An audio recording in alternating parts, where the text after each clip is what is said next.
अस्सलाम वालेकुम, की हाल है प्यारिओ।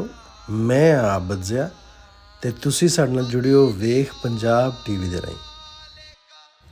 मित्रों प्यारिओ, अज असीं तुहानूं लैके आए हैं शाह रुकन आलम दरगाह ते जिवें कि असीं तुहानूं पहले बहाउद्दीन ज़करिया मुल्तानी होरां दे दरबार दा विजिट करवाया ते अज असीं तुहानूं शाह रुकन आलम लैके आए हैं। एक बड़ी मज़े की गल है कि शाह रुकन आलम और बहाउद्दीन ज़करिया इन्हां दा जिहड़ा आपस विच ताल्लुक है वो दादे पोतरे दा है। लो जी, दरबार की खूबसूरती बिल्कुल सेम उंजी दरवाजे इन्हां दे जिहड़े बाहर लगे हुए हैं उन्हां ते किन्नी नक्शनकारी की हुई है।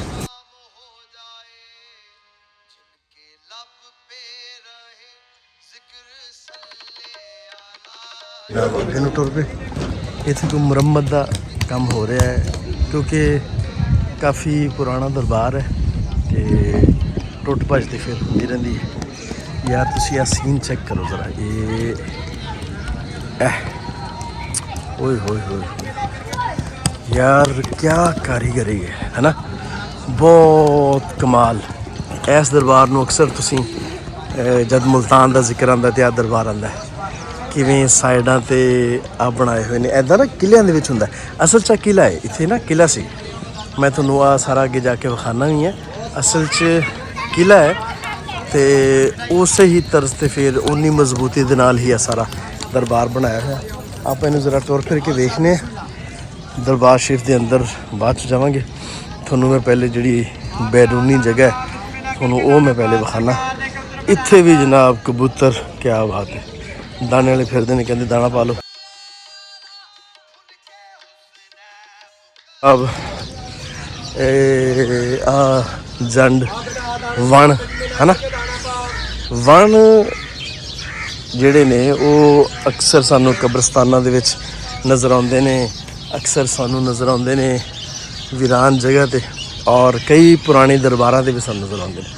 मैं तुहानूं एक शै विखाउण लगा कि क्योंकि किला सी सारा ते जिहड़ा उस वेले दा हाकम सी, हाकम ढेर सारे आए ना, तो वो अगर आप वीडियो उन्होंने जिक्र करन लगे वन बाय वन तो फिर गल लंबी टुर जानी है।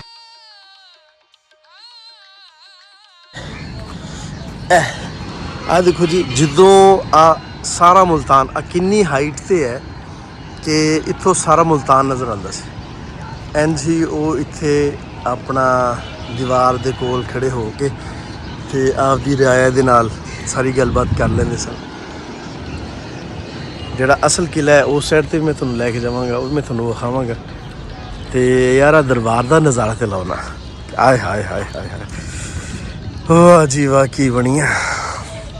मैनू जिहड़ा ना वो तारीख दे नाल बड़ी दिलचस्पी है। तारीख हिस्टोरिकल जिहड़ी बिल्डिंग्स ने वो मैनू बहुत वधिया लगदियां ने। ते लो जी, तुसी आ बाहर वेखो, है भी है ना, विंडो भी है बड़ी बेहतरीन।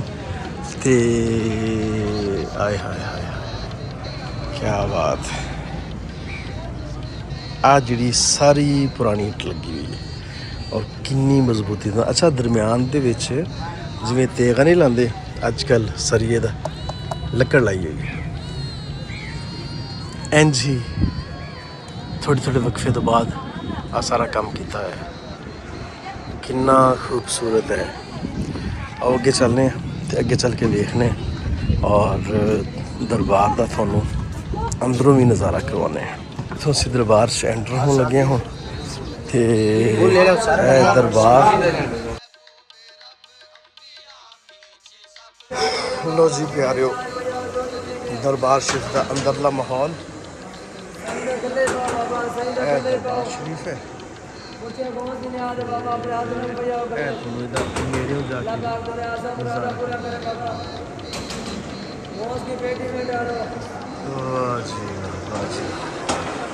हर चीज़ कितनी सोहनी है, अंदरों भी बहुत सोहना बनाया है। मतलब तुसी इनू वेखो ना दरबार शरीफ नूं ते दिल बंदे दा होवे, मतलब उन्होंने इन्हां चीज़ों नाल दिलचस्पी होवे। आ देखो, आ भी लकड़ी का बाहर लगा हुआ है, आ भी लकड़ी लगी हुई है, इत्थे लकड़ लाई है और ऐसी लकड़ है कि ਜਿਹੜੀ बहुत पुरानी है। 1974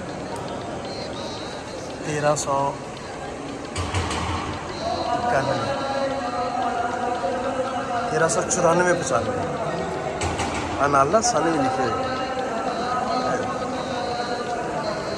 मतलब इन्नी जिमें जिमें ਇਹਦੀ ਫਿਰ ਬਾਅਦ ਦੇ ਵਿੱਚ ਹੁੰਦੀ ਰਹੀ ਹੈ ਰੈਨੋਵੇਸ਼ਨ ਹੁੰਦੀ ਰਹੀ ਹੈ ਉਵੇਂ ਉਵੇਂ ਇਹ ਦੇਖੋ ਆਹ ਸਾਰੇ ਲੱਕੜੀ ਦੇ ਜਿੰਨੇ ਵੀ ਆ ਗੁੰਬਦ ਬਣੇ ਨੇ ਜਿੰਨੇ ਮਹਿਰਾਬ ਬਣਿਆ ਹੋਇਆ ਬਹੁਤ ਸੋਹਣਾ ਤੁਸੀਂ ਇਹਨੂੰ ਵੇਖੋਗੇ ਤੁਸੀਂ ਦੇਖੋ ਕਿ ਇਹਦੇ 'ਤੇ ਕਿੰਨੀ ਸੋਹਣੀ ਨਕਸ਼ਕਾਰੀ ਹੋਈ ਹੈ ਇਹ ਸਾਰੀਆਂ ਚੀਜ਼ਾਂ ਵੇਖਣ ਵਾਲੀਆਂ ਨੇ ਜਦ ਵੀ ਮੁਲਤਾਨ ਆਓ ਤੇ ਇਹਨਾਂ ਨੂੰ ਲਾਜ਼ਮੀ ਤੌਰ ਤੇ ਵਿਜ਼ਿਟ ਕਰੋ ਇੱਕ ਤੇ ਹਿਸਟੋਰੀਕਲ ਪਲੇਸ ਨੇ ਦੂਸਰਾ ਅੱਲਾ ਦੇ ਵਲੀਆਂ ਦੀ ਜਗ੍ਹਾ ਹੈ ਇੱਥੇ ਰੱਬ ਦੇ ਵਲੀਆਂ ਦਾ ਡੇਰਾ ਹੈ ਰੱਬ ਦੇ ਵਲੀ ਇੱਥੇ ਨੇ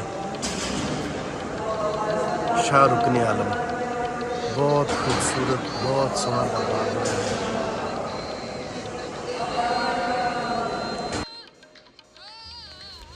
हज़रत शाह रुकन आलम दी और इस दरगाह दी तारीख इत्थे तहरीर है तो जे कोई इनू जूम करके पढ़ना चाहे तो पढ़ सकता है बहाउद्दीन ज़करिया दादा सन और शाह रुकन आलम उन्होंने पुत्ता